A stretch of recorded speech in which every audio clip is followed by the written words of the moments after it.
Hi, my name is Jamie Lenzo. This is my final presentation for EDIS 541. The introduction for the project is as follows. In describing the school and classroom environment for the student, my appropriate behavior and expectations are engagement, come to class prepared, be respectful to myself and the students, and pay attention. With that being, I respect the students, they respect me. Give respect, get it, that kind of thing. Effective learning environment I would describe as being safe, the students being able to take risks and feeling comfortable enough to give an answer whether or not it's wrong, right, or indifferent. I want my students to feel free to express themselves. School and classroom environment, there are clear expectations throughout the learning community, meaning common areas, bathrooms, cafeteria, classrooms, outdoors, things of that nature.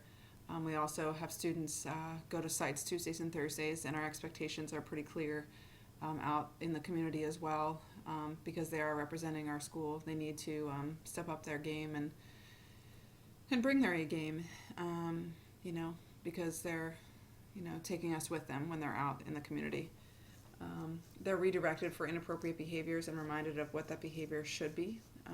For example, if a student, talks not out of turn, but uses an inappropriate word, we would say, what is a better way to express yourself? How would you do this differently?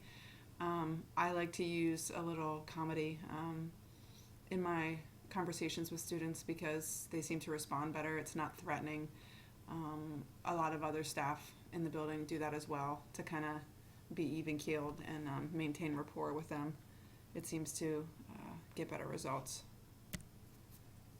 So my student name is John Doe. We'll call him John Doe. 15-year-old white male. Actually, yes, white male. It is his second ninth grade year this year.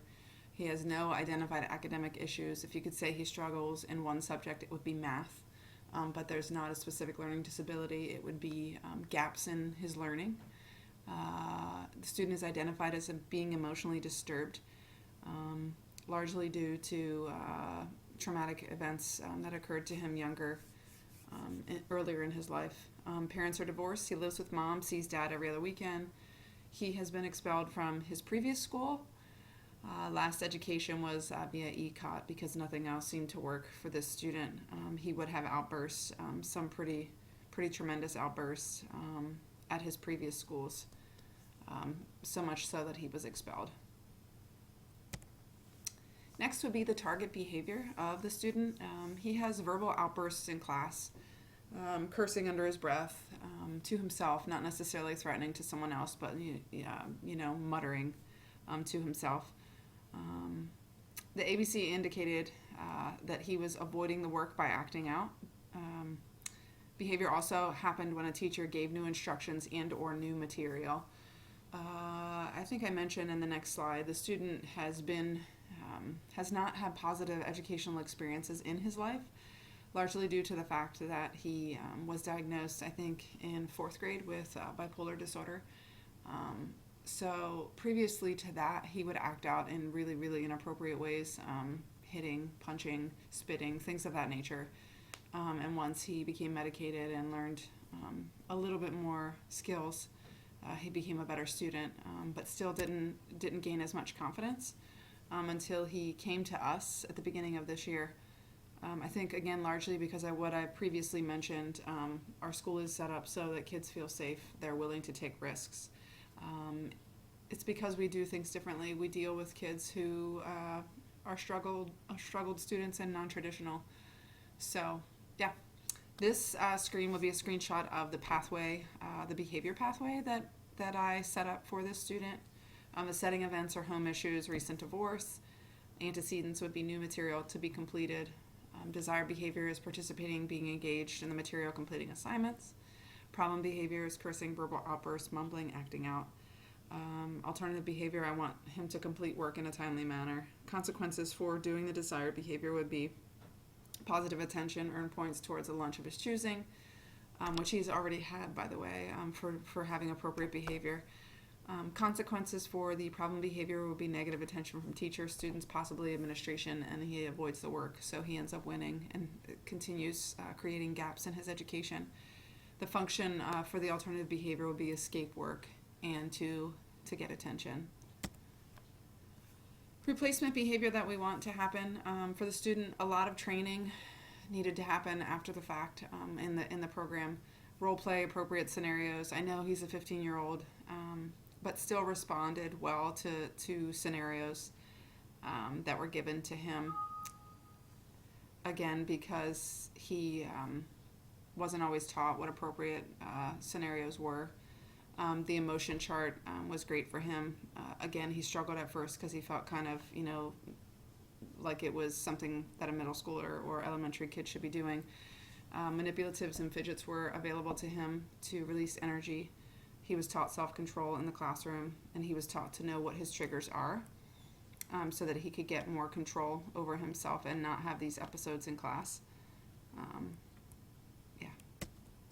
Intervention, we developed a behavior plan, utilized the emotion chart for the student to be able to identify with how he felt, allowed for time outs in class prior to having an outburst. He was allowed to walk around the school. We created a pass for him to get out of class so that his teacher knew where he was and administrators knew where he was.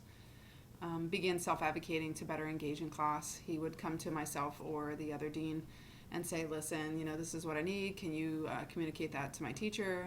And ultimately, he is now starting to speak to his teachers about what he needs. So he's made huge strides since the beginning of the semester.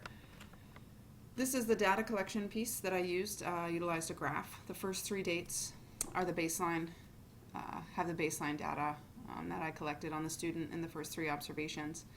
It shows the frequency of the behaviors. He had 2 in each class and then 3 in the third one, and then the data continues thereafter. The last couple, he only has 1 outburst in those classes, and upon doing an observation checklist after my program, because I'm still following him, he is still continuing to be successful in the classrooms with less than 1 outburst, which is pretty good. It's better than the goal that I had anticipated for him. In conclusion, the student is showing progress with the interventions. Continue with the plan for the student, modify when necessary, or if other behaviors begin to emerge, hopefully, fingers crossed, they do not. But I'm not naive to think that they could occur. The kid does not have as ideal of a home life as I would like. So some things could happen that he cannot control and will present themselves in different ways throughout the semester and the following years that he is with us. I will continue to encourage the student to self-advocate and to let us know when we can help him and step in and advocate for him as well. Again, this is a student that is emotionally disturbed largely due to his environment, not as a whole, but being bipolar as well. There are a lot of things that happen with this student. His behavior fluctuates based upon the cycle and flow of his disorder.